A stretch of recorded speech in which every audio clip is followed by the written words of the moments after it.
What if I told you that 2,000 years ago, a group of men figured out the exact blueprint for inner peace, unbreakable discipline, and a life without regret? And what if the reason you feel anxious, overwhelmed, or stuck right now is because no one ever taught you what they discovered? Today, that changes. Welcome to Stoic Charm. I'm going to walk you through 12 Stoic principles that, if you apply them starting today, will completely transform the way you think, feel, and live. Stay until the end because Principle 12 is the one most people never hear, and it might be the most powerful of them all. Imagine a man who wakes up before sunrise every day, sits quietly, and spends time preparing his mind not for the perfect day, but for the hardest one. He knows that before the sun sets, something will go wrong. Someone will disappoint him, something he loves might be taken, his plans might crumble, and he is completely at peace with that. That man was Marcus Aurelius, the most powerful ruler in the ancient world. He commanded legions, governed millions, and faced constant war, plague, and betrayal. Yet every morning he wrote in his private journal, and not about power or wealth, but about how to be a better human being, his philosophy, Stoicism. Founded in Athens around 300 BC by a merchant named Zeno of Citium, Stoicism spread across the ancient world and shaped the minds of emperors, generals, and slaves alike. And here's what makes it extraordinary. It wasn't academic philosophy meant to be read in ivory towers. It was practical, tactical, a survival manual for the human soul. The Stoics believe that you cannot control what happens to you, but you always control how you respond. And in that response, that's where your entire life is decided. All right, let's begin. Principle number 1, the dichotomy of control. Make the best use of what is in your power and take the rest as it happens. Epictetus. This is the single most important idea in all of Stoicism. And once you truly understand it, truly feel it in your bones, your anxiety will drop by half overnight. The Stoics divided all of human experience into two categories: things within your control and things outside your control. What's within your control? Your thoughts, your judgments, your intentions, your effort, your character. What's outside your control? Everything else. Other people's opinions, the weather, the economy, whether you get the promotion, whether your flight is delayed, whether people like you. Now, here's where most people suffer. They spend enormous amounts of emotional energy trying to control things they cannot control. They lie awake at night worrying about what someone thinks of them. They spiral into anxiety about the future. They rehash the past with bitter regret. The Stoic response? Let it go. Not because it doesn't matter, but because your suffering over it changes nothing, while your focus on what you can control changes everything. Epictetus, who was born a slave and became one of the most celebrated philosophers in history, taught this principle from the most brutal possible position. He had no freedom, no wealth, no power over his circumstances, and yet he was, by all accounts, one of the freest men who ever lived, because he understood the only chains that truly bind a person are the ones inside their own mind. Today's practice: write down 3 things you've been worrying about. Then ask yourself, can I actually control this? If no, practice letting it pass like a cloud. If yes, take one action on it right now. Principle number 2, amore fati, love your fate. Don't seek for everything to happen as you wish it would, but rather wish that everything happens as it actually will. Then your life will flow well. Epictetus. This principle goes one step beyond acceptance. It doesn't just say tolerate what happens to you, it says love it. Ama fati, love of fate. This is perhaps the most radical idea in Stoicism and also the most liberating.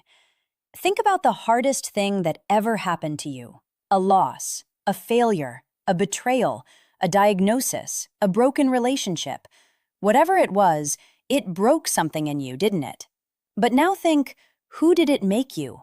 What did it force you to discover about yourself? What strength did it pull out of you that you didn't know you had? The Stoics weren't naive. They didn't pretend pain doesn't hurt. What they understood was this: Resistance to pain multiplies it. Every second you spend wishing things were different, you add suffering on top of suffering. But when you look at every obstacle, every setback, every wound, and say, "This is exactly what was supposed to happen, and I will use it," something shifts. You stop being a victim of your life and start being its author. Friedrich Nietzsche, deeply influenced by the Stoics, said it perfectly: "That which does not kill me makes me stronger." A Marathi isn't passive resignation, it's ferocious embrace. Principle number 3, memento mori. Remember, you will die. Let us prepare our minds as if we had come to the very end of life. Let us postpone nothing. Let us balance life's books each day. Seneca. In ancient Rome, when a general returned victorious from battle, he would ride through the city in a triumphant procession. The crowds would roar, flowers would rain down from balconies, and riding in the chariot with him, a slave whose only job was to whisper in the general's ear, over and over, memento mori, remember that you will die. Not to be morbid, not to dampen the celebration, but to keep the general grounded, to remind him that glory is temporary, that arrogance kills faster than any enemy, that this moment is precious because it will end. Here's the uncomfortable truth. Most of us live as if we have unlimited time.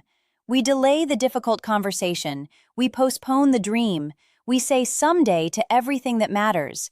While we say yes to everything that doesn't, memento mori strips away that illusion. It says, you are going to die. Maybe not today, maybe not for many years, but the clock is running. And the question is not how much time you have left. The question is whether you are truly living the time you have now. The Stoics didn't let the thought of death paralyze them. They let it clarify them. It burned away everything unimportant and left only what mattered. Principle number 4. The present moment is all you have. Confine yourself to the present. Marcus Aurelius. Marcus Aurelius wrote those 4 words in his private journal, a journal he never intended anyone to read, which means he wasn't performing philosophy, he was living it, reminding himself every single day, the past is gone, the future isn't here. This moment, only this moment, is real. Modern science has caught up to what the Stoics knew intuitively. Studies show that the human mind spends nearly half its waking hours not in the present, wandering to the past or the future. And during those wandering moments, people consistently report lower happiness, higher anxiety, and less sense of meaning. The Stoic didn't need a study, they could feel it.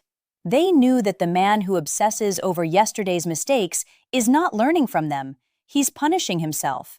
And the man who spends today terrified of tomorrow never actually lives either day.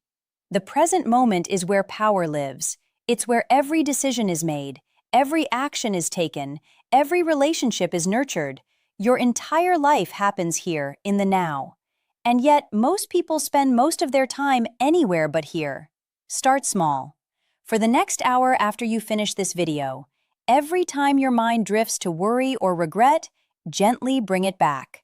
Not with frustration, with curiosity, like a river returning to its banks after a storm. Principle number 5, negative visualization. Prepare for the worst. He robs present ills of their power who has perceived their coming beforehand. Seneca. This one sounds counterintuitive, even dark, but stay with me because this practice, done correctly, might be the single greatest tool for daily happiness that exists. The Stoics practiced what they called premeditatio malorum, the premeditation of evils. In plain language, regularly imagining bad things happening before they do. Now, before you click away, this is not about anxiety. This is about inoculation. Here's the difference. Anxiety imagines bad outcomes and spirals into helplessness. Negative visualization imagines bad outcomes, prepares a rational response, and then returns to the present with deep gratitude for what you still have. Think about something you love, your family, your health, your home, your freedom. Now, gently, not obsessively, imagine life without it. Imagine waking up tomorrow and it's gone. Feel that? That ache you just felt? That's gratitude. Raw, unfiltered gratitude for what you have right now that you walk past every single day without noticing. The Stoics used this practice to ensure that nothing they valued ever became invisible to them. And when loss actually came, as it always does, they weren't blindsided. They had already made peace with impermanence. Principle number 6. Virtue is the only true good. Wealth is not among the number of good things. Virtue is the only true good. Zeno of Citium. This is one of the most challenging Stoic ideas for modern people, because we live in a world that tells us the opposite every single day. Our culture says success is good, money is good, status, fame, beauty, power, these are the goods. Get them and you'll be happy. The Stoics had a different word for these things. They called them preferred indifference, meaning, yes, it's better to be healthy than sick. Yes, it's better to be financially secure than broke. But none of these things, not one, is actually the source of the good life. You've seen it yourself, haven't you? People who have everything, the money, the status, the beauty, and they are absolutely miserable. And you've probably also known someone who had almost nothing by the world's standards, and yet they had this quality, this groundedness, this warmth, this quiet dignity that made them magnetic. The Stoics would say that person had virtue.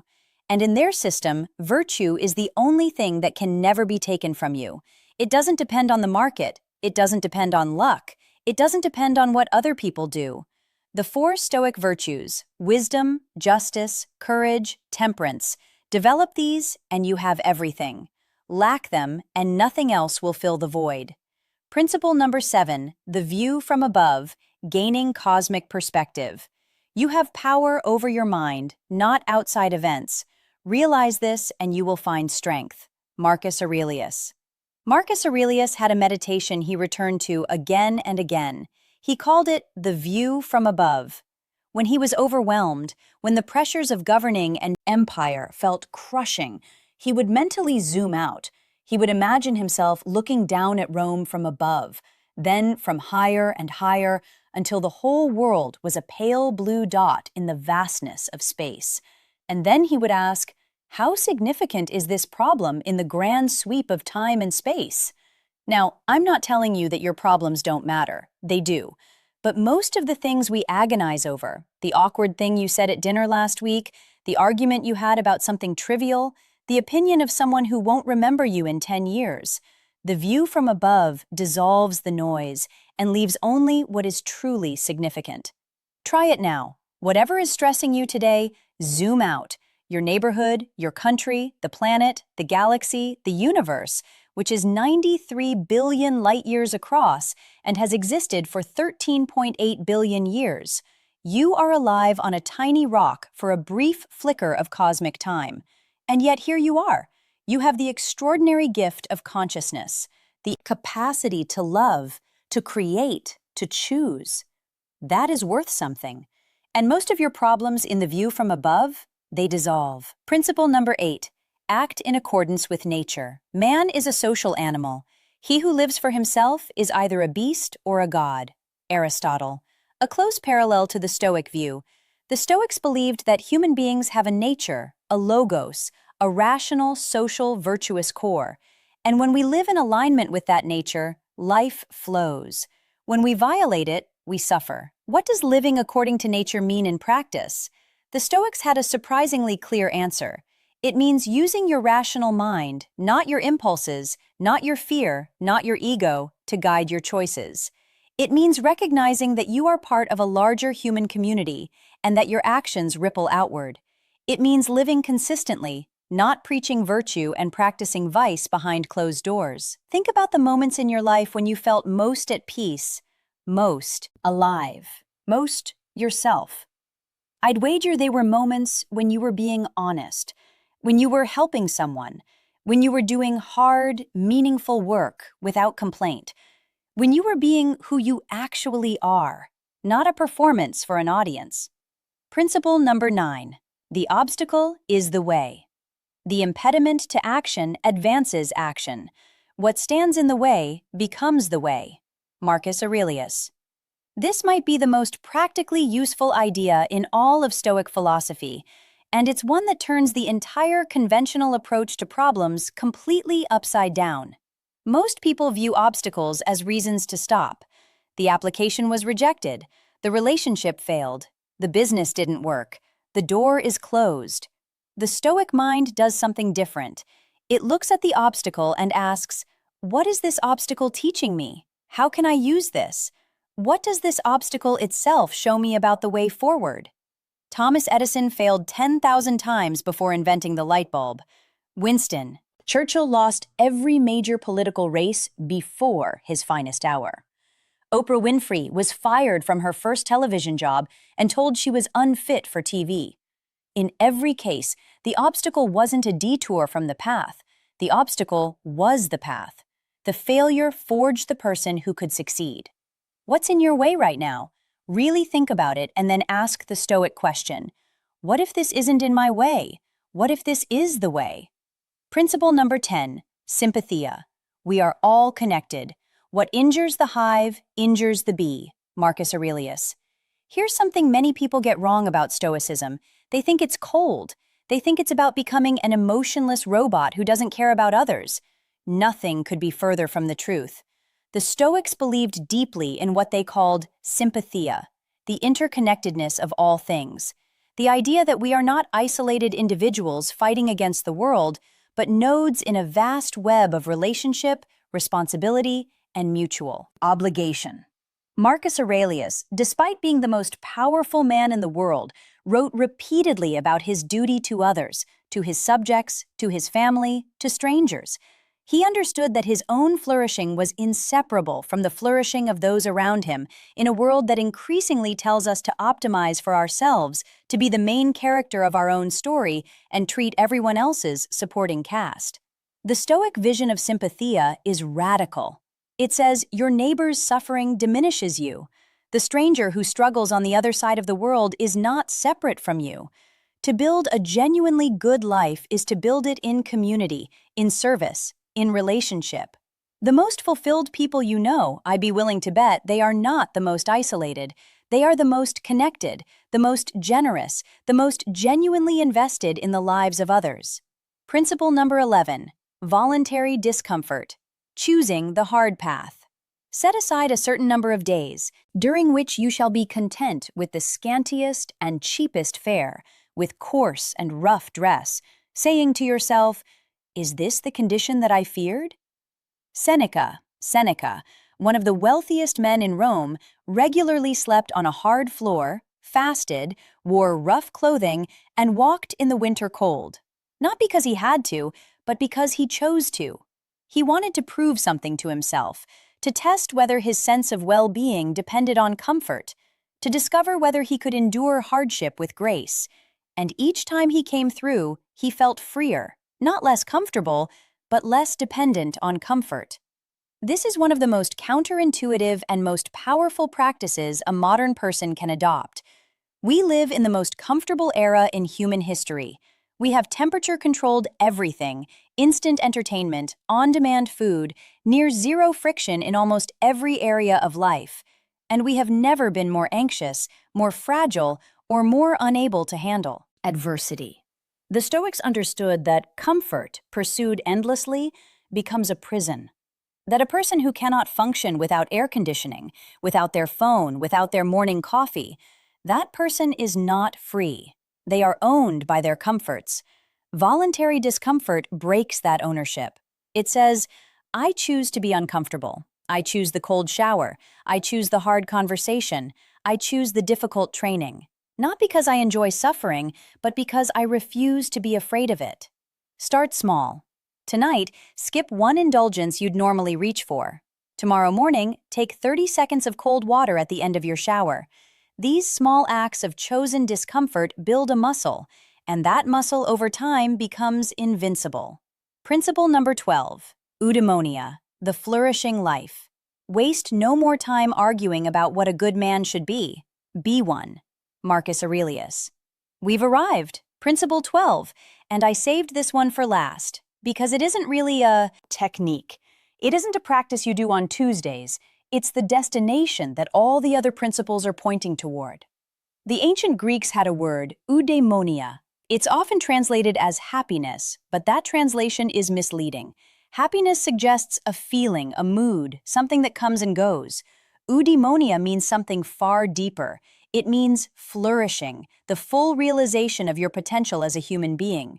A life well lived, not by the world's standard, but by the standard of your own best self. And here is the Stoic secret to eudaimonia. The thing that separates it from every other philosophy of happiness in history, it doesn't depend on what happens to you. Let me say that again because it's worth sitting with. A flourishing life in the Stoic view is available to you right now, regardless of your circumstances, your bank account, your relationship status, your health, your past, or your future. Because eudaimonia is not built from external conditions, it is built from internal choices. Specifically, from the consistent choice to live with wisdom, justice, courage, and temperance.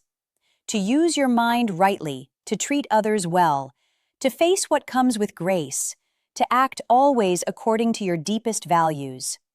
Marcus Aurelius faced plague, war, betrayal, and the deaths of his children. Epictetus was born into slavery. Seneca faced execution, and all three, by every account, lived with a depth of peace and purposefulness that most people, even those with every advantage, never find. Their secret wasn't luck, it wasn't talent, it wasn't circumstances, it was philosophy. The daily, consistent, deliberate practice of choosing who they would be, regardless of what the world threw at them. You have within you right now everything you need to deal with whatever the world can throw at you. Brian Tracy, echoing the Stoic tradition. The Stoics would agree, and they'd add, you don't just have what you need, you have the capacity for something extraordinary, a life so grounded, so purposeful, so free from fear and petty suffering that people around you wonder what your secret is. Now you know. It's 2,000 years old, and it works. Let's bring it home. 12 principles, 2,000 years of wisdom, and one simple truth running through all of it. You are not a passive passenger in your life. You are the driver, and the wheel has always been in your hands. The Stoics didn't promise you a life without pain. They promised you something better. A life in which pain no longer has power over you. A life in which you meet each day with clarity, purpose, and unshakable inner calm. That's not a fantasy, that's a practice. And it starts the moment you decide it does. Quick recap your 12 principles. 1. Focus only on what you control. Release the rest. 2. Love your fate, including its hardships, or remember you will die. Let it make you fully alive. 4. Live in the present moment. Power only exists here. 5. Visualize loss to amplify. Gratitude. 6. Virtue is the only lasting good. 7. Gain perspective. Zoom out from your problems. 8. Live in alignment with your true nature. 9. The obstacle is the way forward. 10. You are deeply connected to others. Act like it. 11. Choose discomfort before it is chosen for you. 12. Eudaimonia. The flourishing life is built from the inside out. The Stoics are gone, but their words, their journals, their letters, their lectures survived. Not because they were famous, but because they were true. And now those words are in your hands. What you do with them? That's up to you. That's always been up to you. And if you're new here, welcome. We go deep on Stoicism, ancient wisdom, and the philosophy of a well-lived life. Subscribe and turn on notifications because every week we publish content designed to make you sharper, calmer, and stronger. There's a playlist linked right here of our most powerful Stoic videos. Start there. Your future self will thank you. Until next time, stay grounded, stay purposeful, and